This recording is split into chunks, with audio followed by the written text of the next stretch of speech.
سلام كبرات تخاتل تليلو تي في خميت اني حكم تمليسنا متناكم علنا علتاو مدبات حزنا مساخون كنصنحينا اب تግራይ اب لعل منغستي اب لعل بريزيدنت خا بريزيدنت تمريصلو እዚ ማለት ናይ ሽፍትነት ስራሕ እዩ ናቱ ትግራይ ዓዲ ሕግያ ትግራይ አካል ኢትዮጵያ ትግራይ ናይ ህዝብ ዓዲያ ስለዚ ህዝባዊ ተቀባልነት ዘይብሉ ስራሕ ምስራሕ በዓቢዩ ናይ እምባጋነነትን ናይ ሽፍትነትን ስራሕ ኣብዚ ጉዳይ ንብዙሓት ቀሊል ኮይኑ ዝስምዖም ግን ካብ ጣዕሚ ሓደገኛ ኩነታት ክፍጠር ይኻብሎም ይጀምሩ ፌደራል መንግስቲ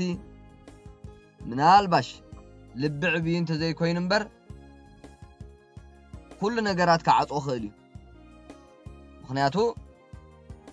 ንህዝቢ ትግራይ ብግዚያዊ መምሕዳር ትግራይ ገይሩ እዩ ዝረኽቦ እዚ ሕጂ ዘሎ ሓይሊ ግን ንግዚያዊ መምሕዳር ትግራይ ዝጻባእ ኮይኑ እዩ ባዕሉ ናይ ትግራይ ኩሉ ነገራት ተቆጻጺሩ ኣነ መንግስቲ ኣነ ፕሬዝዳንት ዝብል ዘሎ እንታይ ክገብር ኽእል ፌደራል መንግስቲ እንተዳይልና ወይ ከዓ ስርዓት ብልጽግና በጀት ደው ከብሎ ኽእል እዩ ኩሉ ነገራት ጸጥታ ናይ ተኸልልውን ስቂሉ ክሪኦ ኽእል ጭምልቕልቕና በለ ምኽንያቱ ፌደራል መንግስቲ ምስ ግዚያዊ መምሕዳር ተዳኣ ኮይኑ ርክቡ ግዚያዊ መምሕዳር ትግራይ ከዓ ዝሕጂ ኣብ ልዕሊ መንግስቲ ኣውጁ ኣብ ልዕሊ ፕሬዝዳንት ኣውጁ ዘሎ ኣብ ልዕሊ ጸጥታ ኣውጁ ዘሎ ናይ ውልቁ ንሱ እንድሕር ደኣ ኣብ ደው ተኣትይዎ ፌደራል መንግስቲ ምስ መን ይኽራኸብን ክደራደርን በጀት ክልእ ኽናመን ስለዚ ኣብዚ ትግራይ ብጣዕሚ ናብ ሓደጋ ተኣትወሉ ኩነታት ክፍጠር እዩ ናልባሽ ኩናት ወላ ዘይክኽፈት ኽእል እዩ ሻዕብያ በቲ ዝወርደ ዘሎ ጸቕጥታት ናይ ምዕራባውያን ብቀዳማይ እውን ሪኢኹሞ ኢኹም ውድብ ሕብራት ሃገራት ዓዲ እንግሊዝ ሕብረት ኣፍሪቃ ዘለዎም እዚ ሕጂ ተኸድዎ ዘለኹም ኣካይዳ ደው ኣብልዎ ካልእ ስጉምቲ ኮይኑ ከይመጽእ እገዳታትን ካልእን ይጽበየኩም እዩ ዘሎ ኪንኡ እውን እንተኸድኩም ኪንኡ ከዓ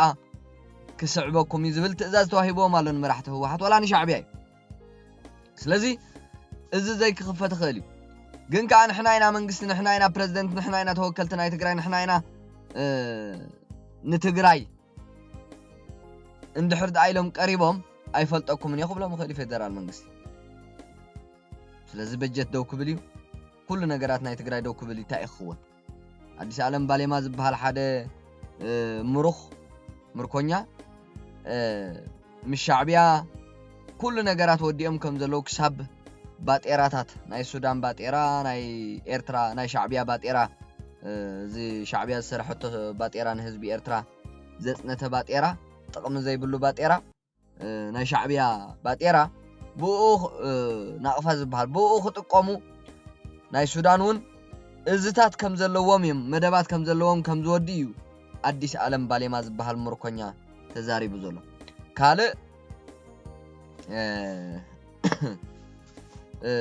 ኪዳና ኣመነ ዝበለውን ተረጋጊጹስ ውድብ ሕብራት ሃገራት ዓዲ እንግሊዝ ሕብረት ኣፍሪቃ ኩሎም ኮኒኖም ጥንቃቐ ግበሩ ኢሎም እዮም ንመራሕቲ ህወሓት እዚ እውን ንባዕሉ ርእሱ ዝኸኣለ ተነጽሎን እገዳን ከስዕብ እዩ ኣብ መራሕቲ ህወሓት ምድላዋት ናይ መንግስቲ ኢትዮጵያ ትርእይዎ ኣለኹም ኢኹም ምድላዋት ናይ ሻዕብያን ህወሓትን ንሪኦ ኣለና ኢና ናበይ ገጽ እያ ትግራይ ኣብ ትሕቲ ባህላውያን ጀነራላት ህወሓት ዘለውን በብ ዝጥዕሞ ሰራዊት ናብ ሓራ መሬት ትግራይ ጽምበር ኣሎ ናብ ስደት ይኸይድ ኣሎ ንኣዲስ ኣበባ ይወጽእ ኣሎ ኣብ ዓዲ ይበታተን ኣሎ ከመይ ይኸውን ኩነታት እዚ ይትጸገም ስለዚ እዚኦም መጽኦም ሎሚ ንሕና ኢና መንግስትን ንሕና ኢና ፕሬዝዳንትን ንሕና ኢና ኣካላት ጸጥታን ኢሎም ወሲኖም መጽኦም ንሪኦም ዘለና ጽባሕ ንትግራይ ካልእ ሓደጋ ሒዞምላ ክቁልቆል እዮም ሎሚ ተመሪጾም ወዲና ኣለና ኢሎም ኣለው ፕሬዝዳንት መንሽሙ ደብረጽንታት ኩናት ክመርሕ መሪጾም ኣለው ፕሬዝዳንት ገይሮም ኣለው ምክንያቱስ ትናይ ሰላም ሓይሊ ንትግራይ ብሰላም ዝመርሕ ፕሪቶሪያ ዝወለዶ ኣብ ልዕሊ ጌታቸው ረዳ እኳ መፈንቀለ መንግስቲ ገይሩ ግን ሽግር የብሉን በቃ ኦሬዲ ኣብ ግዜኡ ኣብ ዝኾነ ግዜ ተሓታትነት ተሓቂ ከውፀዩ ታደሰ ወረደ ንሱ ይነሩ ስለዚ ንሱ ይኮነን ንሕና ኢና ይብሉ ከ መራሕቲ ህወሓት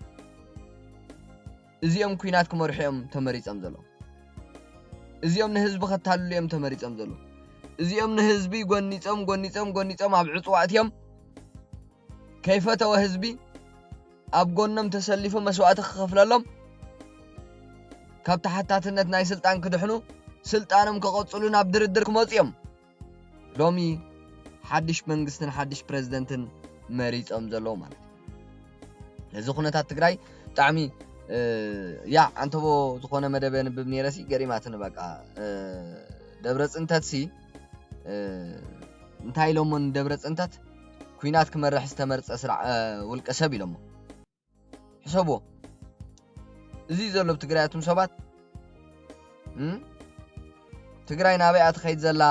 ክንብል ጸኒሕና ሎም ርኢናያ ማለት ናበይ ትኸይድ ከም ዘላ ውጅለ መንጀሪኖ እዚ ኩነታት እዚ ክሰርዕ ክብል ላዕለወት ኣዘዝቲ ኣብ ላዕለወት ኣዘዝቲ ናይ ሰራዊት ከም ባህላውያን ጀነራላት ኣብኦም ምቅያራት ምትዕርራይ ገይርሎ ህወሓትን መልእኽቲ ናይ ሻዕብያ ተተግብር ከይደቀሰ ተሓድር ዘላን መንጀሪኖ መዋቅር ሰራዊት ሓድሽ ምትዕርራይ ከም ዝተገብረ ተፈሊጥሎ እቲ ጉጅለ ነቶም ኣብ ላዕለወት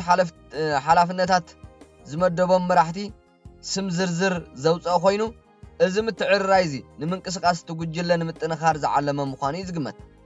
ብመሰረት ጸብጻብቶም ሓደሽቲ ተሸየምቲ ሌተናል ጀነራል ፍስሓ ኪዳኑ ማንጁስ ዋና አዛዝት ሰራዊት በመዃን ተመዲብሎ ሜጀር ጀነራል ኃይለ ስላሴ ግርማይ ወድም በይተይ ምክትል አዛዝ በመዃን ነቲ ኃይል ክመራሕ ተወሲንሎ ነጋሽ ሸኾርተት በሓላፍ ክፍል ምሕደራ አስተዳደር ኮይኑ ክሰርሕ ተመዲብሎ ወድ ባቤ ሓላፍ ክፍል ሎጂስቲክስ ኮይኑ ነቲ ጉጅለ ከገልግል ተመዚዝሎ ሕሰቡ እዚ ሁሉ እንታይ ምድላዋት ናይ ኩናት መንግስቲ ኢትዮጵያውን ክንድዝካአሎ ይዳሎ ይዘሎ ክሳብ መቀለ ከይተረፈ ተራኢሎ ማሓይል አየር ናይ አዲስ አበባ ሎማ ኣብ ከባቢ ሰዓት 4 ፈረቃን ቀትሪ ኣብ ሰማያት መቀለ ነፋሪት ውግእ ክትዘውር ተራእያ እዚ ድማ ድሕሪ ምፍራም ውዕል ፕሪቶሪያ ኣብ ልዕሊ ሰማይ ከተማ መቀለን ፈለማ እዋን መንቅስቃስ ወተሃደራዊ ነፋሪት ዝተራእየ ኮይኑ ተመዝጊብሎ ዋንነተን ካበይ ከም ዝተላዕለን ዛጊት ሓበሬታ ዘይተረኸበለን ነፈርቲ ኣብቲ ከባቢ ስቃይን መከራን ዘሎ ሕብረተሰብ ሰፊሕ ምድንጋጽ ክፈጥራ ተራእየን እንዳሓር መወዳእታ እኳ ተረጋጊጹ ናይ ልምምድ መስርሕ ወይ ከዓ ምንቅስቃሳት ከም ዝነበረ ማለት እዩ ቅድመ ኣዋርሕ ደብዳብ ድሮን ሓዊሱ ወተሃደራዊ ምንቅስቃሳት እኳ ዝተራእየ እኳ እንተነበረ ቁሉዕ መብርህ ከይተዋሃበሉ ይሓሊፉ ብዛዕባ ዝሎም ዝተራእየ ሕምባበ ነፋሪቱን ካብ መንግስቲ ፌደራል ኢትዮጵያ ይኹን ካብ ግዚያዊ መምሕዳር ትግራይ ዝተዋሃበ ሓበሬታ የለን ኣብ ትግራይ እኮ ግዚያዊ መምሕዳር ትግራይ ሓኒቁ እዩ ዘለኮ ብሓደ ወገን ፕሪቶሪያ ፈሪሲዩ ውዝፍ መንግስትና ይመለሰልና ዝብል መደምደምታ ውድብ ህወሓትን ዝቅጽል ዘሎ ውሳነን ብኻልእ ወገን ድማ ዝተባታተና ዓቅሚ ትግራይ ተኣኪቡ ናብ መረጻ ዘሳግርን ህላወ ህዝቢ ትግራይ ዘረጋግጽን ኩሉ ዝሓቆፈ መንግስትን ክጣየሽ ኣለዎ ዝብል ሓሳብ ካልኦት ውድባትን ዝተዋጠረ ፖለቲካ ትግራይ ንግዳማዊ ተቀላዕነት እታ ብሔር ገፊሕ በሪ ከፊትሎ ነገራት ካድኡ ልዝብ ክጅመር ሰላም ክጸንዕ በዛ አቢልካ ድማ መሰረታዊ ህዝብታት ህዝብ ትግራይ ክምለሱ ኩሎም ማሕበራዊ ሚድያታት ናይ ትግራይ ናይ ብርክት ዝበለ ብሔራዊ ሓልየት ዝተሓንገጠ ካልኦትን ሓሳብ ይመጻሉ ሕጂ ትግራይ እዚኣ ትኾን ዘላ እዚ ሎም ዝበልናዮ ኣነ እንተ ዘይመሪሐ ትግራይ ኣይትነብርን ኣነ እንተ ዘይሃልየ ትግራይ ኣይትህሉን ኣነ እንተ ዘየለኹ ተጋሪ የለውን بقى ناي تግራይ كل ነገር أنا بجاكاي كالي يلن زبل حيل لومي عقمتاتو تأميرو أنا منغست أنا بريزيدنت إلو مصيلو إذا خا فتيخم صليخم ناي كوينات حيلي إذا خا فتيخم صليخم ناي شعبية حيلي إذا خا فتيخم صليخم نايتوم نيتوبيا سلاما خزرغو خيدقسو زحادرو حيلتات تلا أخي توكالي ስለዚህ ትግራይ ሎሚ ኩናት ዝመርሑ አካላት ንሕና ኢና መንግስቲ ንሕና ኢና ፕሬዝዳንት ኢሎም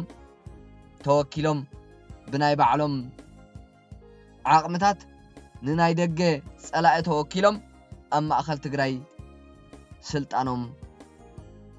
ኣርኤምና ኣለዉ ጽባሕ ከምቲ ዝኸድዎ ዘለዉ ናብ ኩናት እዮም I hope ተስፋ ይገብር ሎሚ ንሕና ኢና ንትግራይ ንመርሕ ኢሎም ወፅዮም ጽባሕ ተጓሒፎም ምንም ኣብ ትግራይ ክሳራ ሞት ኩናት ከይኣወጁ ተጓሒፎም ክጠፉ ተስፋ ንገብር ስለዚ እዚ እቲ ዘሎ ሓበሬታ ብሓፈሻ ኣብ ትግራይ እዚ ሕጂ ዝተመርፀ ዘይኮነስ እዚ ሕጂ ኣነ ናይ ትግራይ ኩሉ ነገር ኢሉ መንግስቲ ኮይኑ ፕሬዝዳንት ኮይኑ መፂና ዘሎ ኩናት ክመርሕ ከም ዝመፀ ክንርዳእ ክንክእል ኣለና ተጋሩ ውፁ ተኣለዩ ኣብ ትሕቲ ባህላውያን ጀነራላት ወሓት ዘለኹም ኣብ መላእ ትግራይ ዘለኻ መንእሰይ ትግራይ ተኣለ እዚ ኩናት ንዓኻ ክበልዕ ኢሉ እዩ ምድላዋት ዝግበር ዘሎ እዞም ሎሚ ንሕና መንግስቲ ኢና ፕሬዝዳንት ኢና ኢሎም መፅኦም ዘለዉ ንዓኻ ከጥፉ ኢሎም እዮም ተሸይሞም መፅኦምና ዘለዉ ነብስኻ ድሕን ትግራዋይ ተኣለ እዚ በቃ ናይ ጥፍኣትካ ጥፍኣት ዝተኣወጀሉ ስርዓት እዩ በቃ ንዓኻ ከጥፍእሲ ሎሚ ስልጣኑ ኣደልዲልሎ ንዓኻ ከሰውእ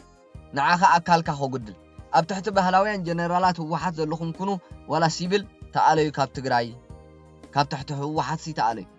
ሓራ መሬት ትግራይ ኣለኩም ከተማታት ኢትዮጵያ ኣለኩም ነብስኹም ኣድሑን ኢና ክንብል እንደሊ ክሳብ መወዳእታ